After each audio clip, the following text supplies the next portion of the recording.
So, hello. We are so excited to welcome you to the first ever episodes of Between My Therapist and I. My name is Rebecca. I am here with Lily and Maribel. I am not a therapist. I'm a person. Um, Unlike us. No, We're just robots here, existing. Right. I work here at the Traveling Therapist. I started working here just a few months ago. I actually have my degree in music education, and I was teaching for a few years, and then I decided to go into the mental health field, just put my toe in as the receptionist, and then hoping to start going into schooling. But enough about me. Let's talk about our therapist, starting with our actual owner of the wonderful company we work for, Lily. I am Lily, and I am the owner of the Traveling Therapist. And let's see, I'm a licensed clinical social worker, and I have been a licensed therapist for 7 years. But I started in the mental health field. Actually, when I was 16, my first job was working for a nonprofit clinic in the front desk at the family health centers. So that was actually, I think, where I was like, I would really, really like to do this for a living. So yeah. I've been in the social work field for a very long time. I've been in the mental health field for about 10 years. I didn't know that. Little tidbit. Yeah. Well, I'm Maribel, and I am the clinical manager here at the Traveling Therapist. I'm now a licensed mental health counselor. Snap! Yes, I know. Snap. She made it through. It has been a journey, to put it lightly. But I'm here, and so I am so excited for that. That's been a huge thing this year for me. So I finished, and I've been in this field for about 7 years now. I went to school up near in Washington State, so about maybe like 20 minutes east of Seattle. So I lived in Seattle for 2 years there, and that's kind of where I started when I did my internship. I work primarily with like families, individuals. Teenagers seem to be kind of like my niche. You do. You know? You have a lot of teenagers on your caseload. And a group on top of that. And a group, yes, that I run of teenage girls. Hashtag Girl Alliance. Yes, hashtag Girl Alliance. Woo! So yeah, that's kind of me here. How did we decide to start this podcast? Well, it was kind of, I thought it was a good idea, and then you just took it and ran with it, and it just became like your baby, I think. Yeah. It was mostly Rebecca, honestly, guys. Honestly, we're here. Rebecca is like, hey guys, I think you guys should do this, and then she does all the planning, and we show up. But she gets all the credit because she's the one that makes these kinds of things happen. She literally drags us out of bed into this table, and we love her for it. Aww, we do. We appreciate it. Yes. So. Well, as a teacher, I'm used to I was teaching for a few years, and I was used to working 60, 70 hours a week. And luckily for my mental health and my physical health, I am not required to do so at this job, which is wonderful. However, my brain, I think, is still used to kind of doing more things. So with the extra brain waves that I kind of get sometimes, I'm like, we have to do projects. And so I I think you were talking one day and you were like, I feel like I would love to give like more masterclass type of things, and I was like, why don't we just start a podcast? And you're like, I don't even know how to start, how to do that. And I was like, hence where I'll figure it out. that was the day that I learned that I was actually like an elder millennial. Something that I have to admit my ex-gen boyfriend appreciates very much, thrown in my face. No, I think we learned that when one of our younger receptionists here, Nicole, she didn't know where the stamp went, and that's when I realized I was like, wow, I'm old. Yeah, it's true. True story. We love you, Nicole, but that was. I don't even know. She is. Don't say nothing. We can edit this out later. No, it's true though. It's true. Between not knowing what a podcast was, well, no, I had a notion of what a podcast was. Yeah. I had just never really listened to a podcast. Now I listen to podcasts all the time. Yeah, I'm super proud of you for that. Yes, like, thank you. That's super exciting. I'm trying to like move up in the world, like join the rest of you guys. Yeah. But no, it's true. So we were thinking, hey, let's kick off our YouTube channel. Right, because you were saying you weren't happy where that was. Right. So let's do like some kind of classes or whatever, like some therapy insight kind of thing, and then it turned into like this whole huge thing, and I was like, wow, this just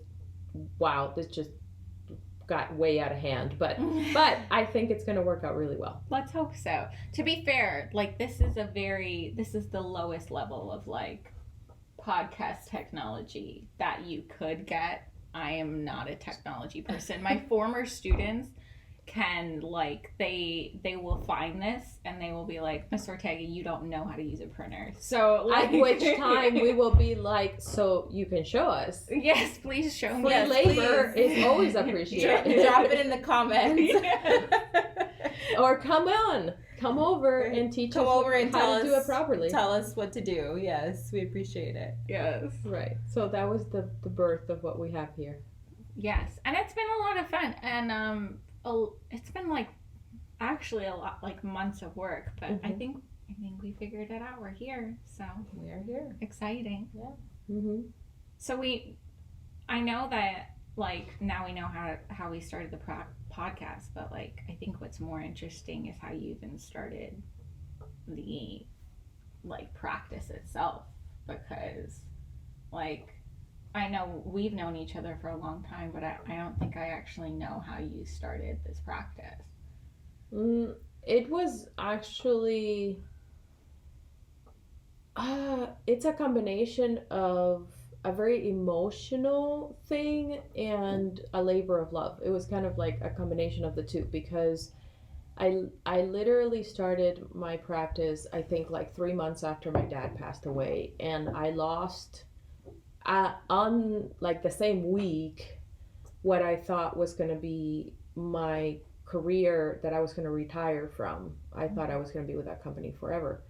And so it was a combination of like, I really need to reinvent what I understand has my priorities, and I really need to kind of honor my father and just like really, really prove to him that he has absolutely nothing to worry about. So I had practically no money. It's actually really amazing how easy it is to start an LLC in Florida, and I think that that's a really good thing, because it gave me the opportunity. Obviously no one was going to give me a loan, no one. So being able to start the LLC with like $300 in my pocket was actually a blessing. And so after that, I had no money to like rent locations or anything like that. So I just basically relied on word of mouth, and I just started driving to people's houses, and I got myself, I went ahead and got added to all these insurance networks. Mm-hmm. I applied for it all, got it all done. They accepted me into their network, and once I was in the network, then I started to grow a little bit more. But it was just me in my car going to people's houses and doing therapy. Thankfully, COVID hadn't happened at that time. And then I just started to get a little bit bigger and a little bit bigger, and now we are where we are. Hence the traveling therapist. Hence the origins of the name, the traveling The therapist. Traveling Therapist. Yes. And then COVID. But it's okay, because we're still growing. Yeah. Yes. We're still growing. It's so much. Yes. Yeah. There's so many. Yes. Yes. And Maribel, how'd you get here? I got here by chance. We actually used to work together. And so it's so interesting because I feel like Lily was always very hardworking, very like to herself, she was actually growing a business. So she was obviously kind of, staying to herself because she was working on these things. But I think maybe in that time she probably saw a couple of things that I had done, or my work ethic as well. And also from speaking to other people that I used to work with. And she asked me to come here. And so I decided to also, in the middle of a pandemic, take a chance, leave my other job, and come here. And, because it was also at the beginning of her building up the practice. Yeah. And because we officially opened this building, first location, February of 2020. Wow. And literally April, everything gets shut down. And we're like, that's great. But we actually never closed. The office never closed. Wow. So it was Maribel and I sitting in our offices in this building doing telehealth for like 4 months, 5 months or something like that. Until and we would occasionally come out of our offices and like say hi to each other, then go back to the office to do some more telehealth. But then once things opened again, we were already open, so people just started coming into the actual office. So thankfully telehealth saved us, and then now we have a combination of office and telehealth, and so that's worked out pretty well. And we also had Liza, shout out to Liza, who also helped during that time, that transition time of, us kind of going into the pandemic. And she was working from home, but she was a really great, another person that was really greatly supporting to build what we were doing here. Yeah, absolutely. And she like Maribel, Liza, and Naja, another therapist that came on board at the same time, brought with them a lot of just the resources that we need, the support that we needed to really grow. I couldn't handle growing any more than I already was, because I was both managing the business and I was seeing patients on a daily basis. So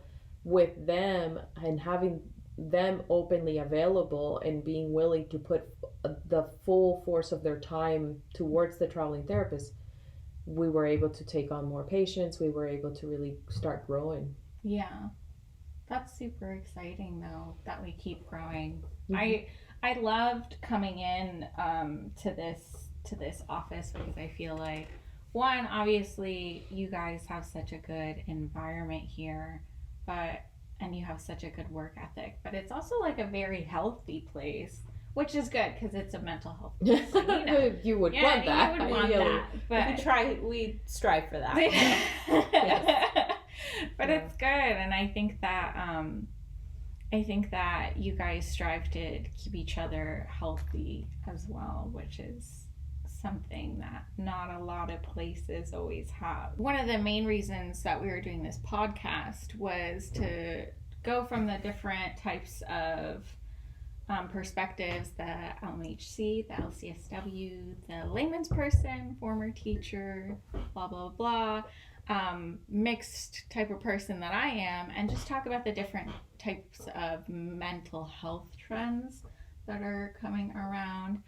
And I just wanted to talk about, like, what are your main concerns as a therapist? Like, I know as a former teacher, I worked around adolescents a lot, and there were a lot of concerns that I had, which is kind of what's pushing me towards going to the mental health field. Mm-hmm. But what are your main concerns? I think we'll start off with adolescents just in general for this week.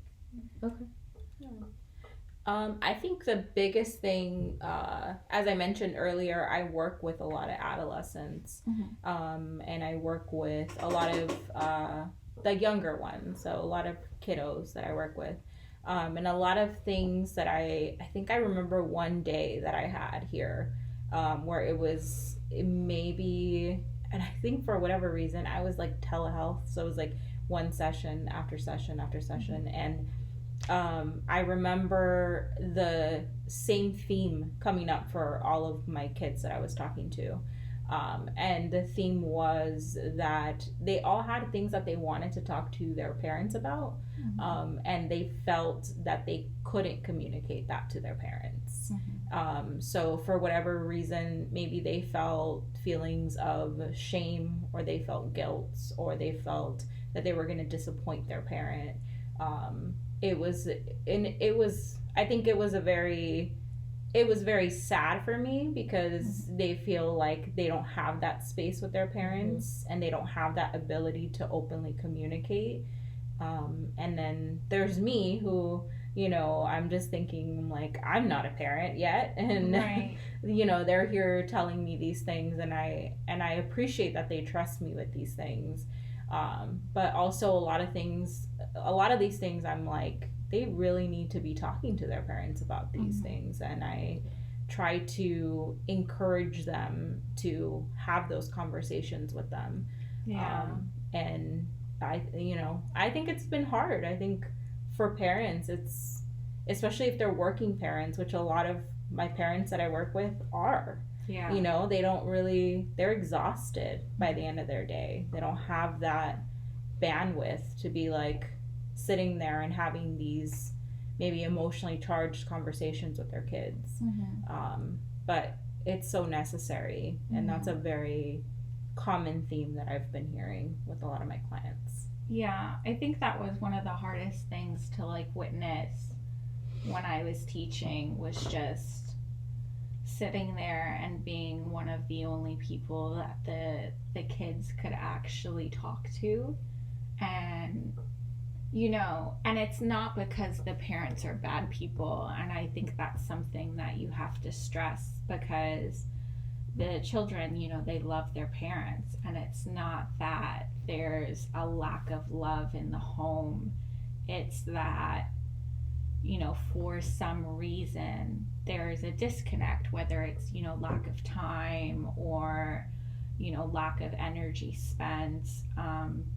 And that could do with so many things, but I think that was the hardest thing, and that's when what was frustrating was, for me, is that's where the kids make the worst decisions, because they choose to put their energy into people who frankly don't deserve it. And that was like my biggest fear with them, because it was like, I love that you're telling me this, and I love that you can trust me as your teacher, but at the same time, it's like, these are not discussions that you should be having solely with me. Yeah. Absolutely. And I think that something that I see and that I notice in that trend with my kiddos is the parents sometimes struggling not to personalize the message. Yeah. And unfortunately, I hear way too often, I can't tell my mom or dad, because if I do, then they get really upset and they start crying, and they start telling me that, so you think I'm a bad mom, or you think I'm a bad dad, I'm sorry that I failed you, blah blah blah. And that type of language when you're putting yourself out there and you're trying to be vulnerable and you're hearing this from the person you're unloading on, that type of language immediately makes you feel so guilty. And so there's this sense of, I need to protect this person, they are more vulnerable than I am. So for a lot of young people, they are seeing their parents as being more vulnerable than they are. When the parent can't be emotionally strong enough to sit there and receive the message without personalizing the message. Right. Because, obviously their children are going to say hard things. Oh yeah. Oh my God, yeah. Right? but as in everything else, it's not about the parent. It's about the child. It's about the child's feelings and needs and emotions. And I find that what happens then is, then I need somebody to listen to me, so I'm going to go to my friends. Yeah. And my friends are having the same problem in their home, and so they're all kind of feeding into that that need of support and to be heard. But unfortunately, in many cases, they don't have the full picture and all the information that they need to make intelligent decisions, because that is the parent's role. Right. So I can't tell mom and dad because it hurts their feelings, or I get punished for hurting their feelings. So I'm going to go look for somebody that will, and that person may not be the best person, like you were mentioning. I think one of the most wonderful pieces of advice that I got, because especially as a music teacher, I got, you deal with so many feelings because it's a safe space, it's much different from a math classroom. You have to deal with feelings in order to make good music. But one of the moms that I had, she told me, she was like, they are showing you the full extent of their feelings. Like, they are pushing their feelings onto you because they trust you and because they love you. And I think that her children were so comfortable with showing the full extent of their feelings towards her. And what I admired so much about her was that she took that. And it's not to say that she didn't have her own feelings. Sure. She definitely did. But she fully understood that, that wasn't about her. That was about them. Yeah. And their need to express those feelings. Yeah. And she was one of the most wonderful moms I've ever met in my life. But that was something that I took on in stride, and I really needed to hear that, because I was like, this is not about me. None of this is about me. And I think that's something, a true clear message that parents need to take. 95% of the time, those emotions are just, they're simply not about you. Yeah. Even if they are directed at you. Yes. And even if it's literally, Mom, when you do this, or when you say this, or Dad, even if your name is being brought up, it is still not about you. It's about the message that the child is trying to relay to you. It may have involved you. You may be a part of it, but it's not about you. It's about, I need to have enough of a safe space. Right.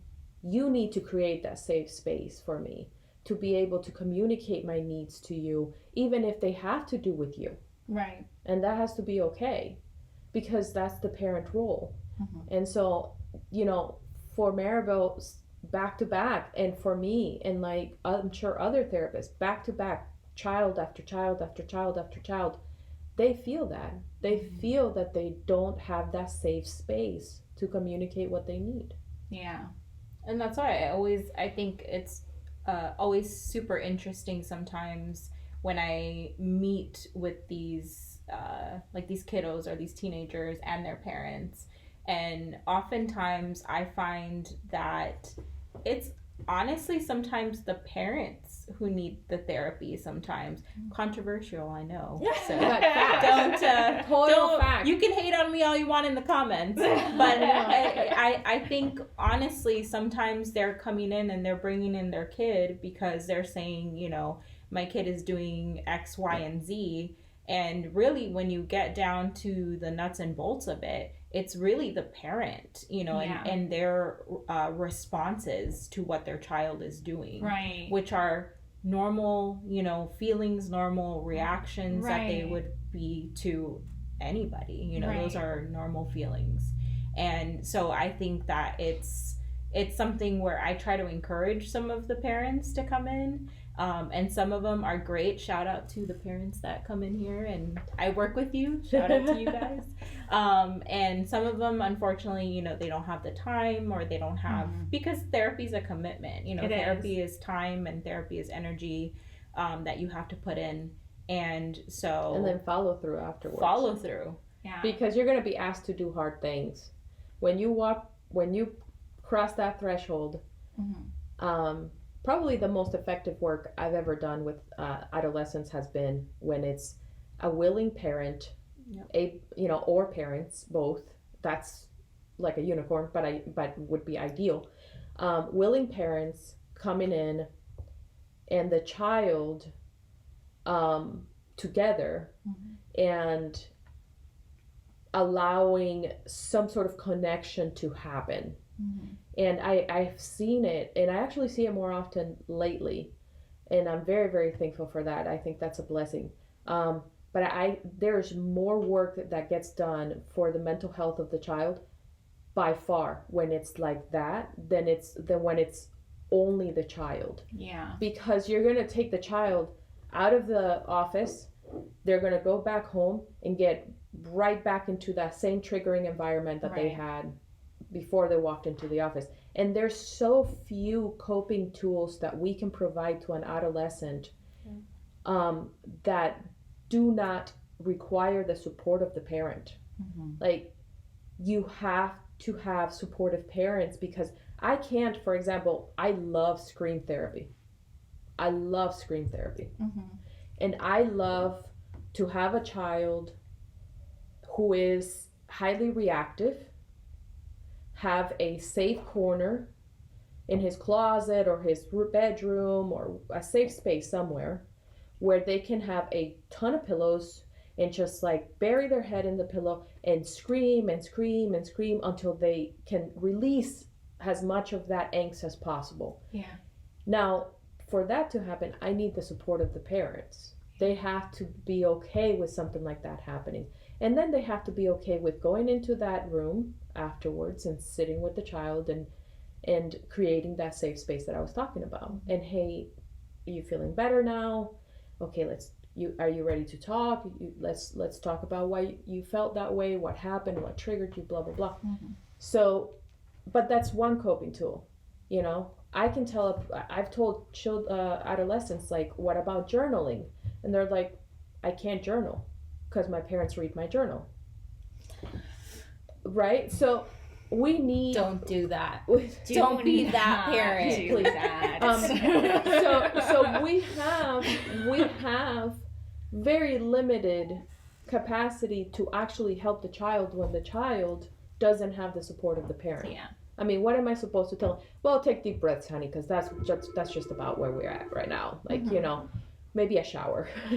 Go take a shower, take some deep breaths while you're in the shower, and just try to think calm thoughts. You know, that's maybe a safe space, you know.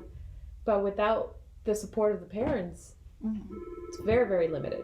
Our work is a really tough thing when we don't have that support and that consistency from the parents. So that mattered. That's a very big piece of the puzzle. And I think sometimes parents underestimate that because they put a lot of their faith in us, but really it's sort of like we're trying to also put, you know, hey, we need you guys, because without you guys our work is nothing. I think it's a whole village. I think that's the same thing with teachers and therapists and Unfortunately, I think it goes, I think, especially when they reach high school, Mm-hmm. the parents are like, oh, they made it. They're done. We're done. Oh my gosh, we yes. hands off. And I'm like, no, like, please don't hands off. Like, this is where they need it the most. And I'm like, they're not adults. They're not adults. The Like, amount please, like, the amount of teenagers that I get coming in that tell me that they don't eat anything throughout the entire day until dinner time Yes. is astounding. I had a food pantry in my office. and it's not that they it don't have was- food. It's not that they don't have food. Yeah. No, it's No, just they're that not. they're parents just not. expect them. The parents expect them. Okay, you're 13 now, so you're responsible for your own breakfast. You're Feed responsible yourself. for doing your lunch bag. You're responsible for your own snacks. And when you get home, we may or may not be home, and then you're responsible for your food then. And then there's dinner, which the parents are responsible Which for. I get it. I understand, especially like if you look like, back in the day and stuff like that. But at the same time, like, let's all sit here and think about how many intelligent choices we made when we were that age. Right. And let's ask ourselves this other question: how many single adults who live alone actually make sure that they have a full breakfast, full lunch, full dinner? Why are you calling me out, Yelling? I'm saying I was single, and I can tell you my breakfast was whatever cup of coffee and maybe a power bar if I found it in the pantry, because I did not buy groceries. Mhm. I was always just spending money eating out because I hated cooking for myself. Mhm. So these kids don't have the money to go and spend out on lunch. Right.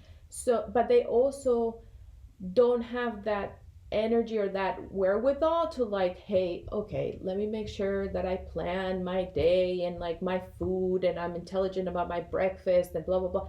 They're not into that. Just like a lot of adults who live alone, they live off of microwave meals. Right.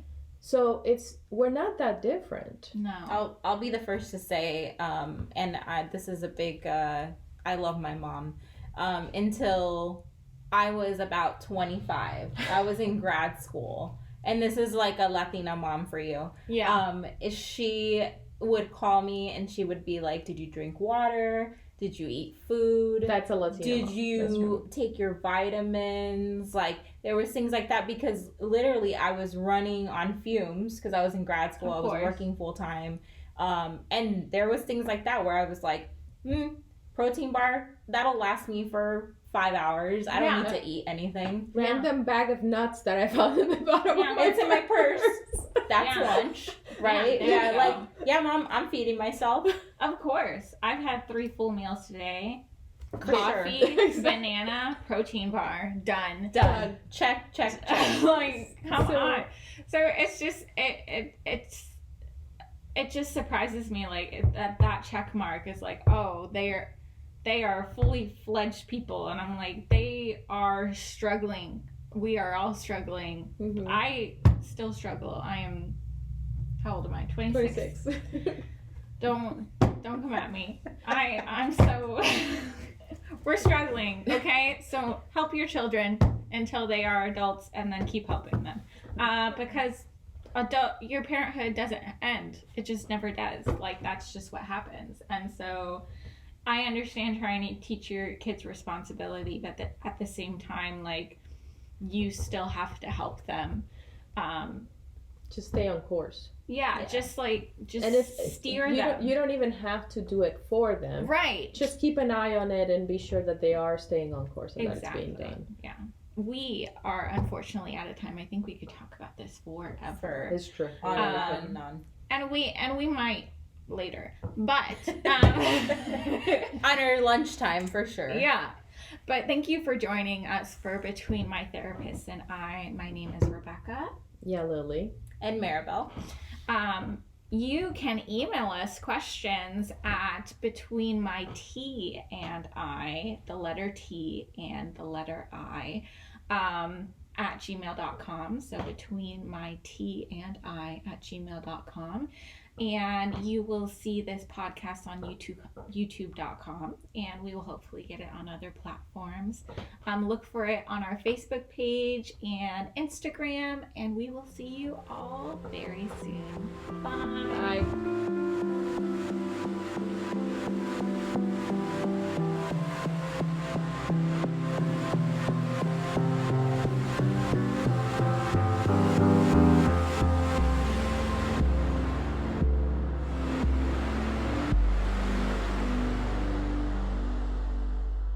But I definitely need my sleep, because otherwise I'm just Yes, I'm I like can't a live without it. grouch.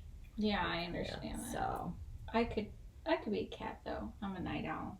I'm definitely a cat. oh no, I can't. Mm-hmm. Yeah.